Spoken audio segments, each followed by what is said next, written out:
I believe in waste not, want not, to use our resources wisely so we may continue to enjoy them. As a gardener and a lover of fresh produce, I've learned that the best way to stretch a single seed into a freezer full of food that's ready to eat anytime is by making soup. For richer, for poorer, in sickness and in health, there is no more comfortingly committed a food marriage than that between vegetables and spices in a warm bowl. I'm Claire, welcome to Eat Your Life. Let's make soup.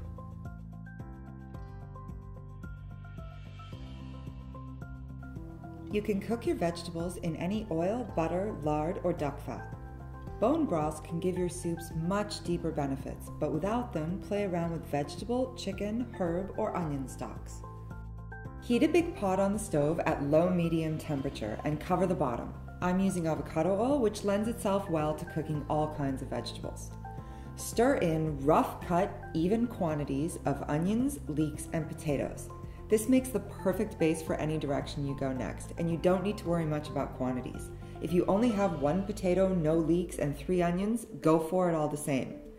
Mix it till it's all incorporated and let it sweat for 10 minutes. Okay, now we have our base, let's make our first soup. Celery. Add a bunch or 2 of chopped celery and mix together. You can peel it first if you want to be fancy and French, but it's really not a vital step. Great spices to incorporate are celery seed, fennel powder, cayenne pepper, white pepper, and fresh grated nutmeg. Add all or some of these spices to our pot in generous pinches, along with some sea salt. Stir again and leave for 15 minutes. For my celery soup, I'm pouring in water till it's just covering the veg and adding a few onion stock cubes. You can always add more stock or water later, depending on how you like it. Bring to a boil and simmer for 20 minutes, covered with a lid. Allow to cool, and either using a wand or a blender, mix to a nice puree. Let's try another. Same base of onion, leek, and potato, but this time add butternut squash. You could also use carrots or yams.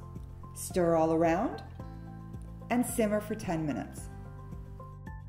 Indian spice options abound here, so play with garam masala, fenugreek seeds, caraway seeds, fennel seeds, ground cumin, turmeric, cardamom, and cloves. Sweetness plays with the spice really well, so I like to add some fresh apple and fresh grated ginger, along with generous pinches of the aforementioned spices and salt. Stir again and leave for 15 more minutes. Again, add water and stock, this time vegetable. Stir, and then add 1 can of coconut cream. Stir, bring to a boil, cover, and simmer for 20 minutes. Again, cool, and then blend. For our final soup, substitute cauliflower for the main attraction. In case you haven't gotten it by now, really, we can use any vegetable to make a good hearty soup. Consider red pepper, black pepper, white pepper, or nutmeg.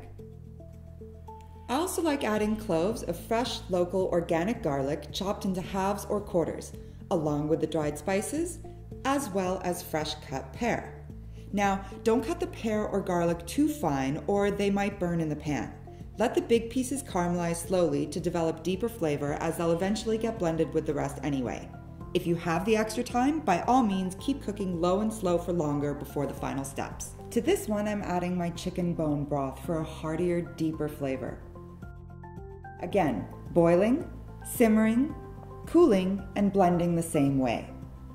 For garnishes, use goat cheese and fried sage leaves for the celery soup. Our squash soup is great with roasted cashews and fresh chopped cilantro, while blue cheese really turns up the cauliflower and tastes lovely with fresh parsley and chives. Easy on your stomach and adaptable to your needs. No matter where you're from, the taste of home is never very far away now that you've mastered the art of making soup. Thanks for joining me on Eat Your Life. I'm Claire.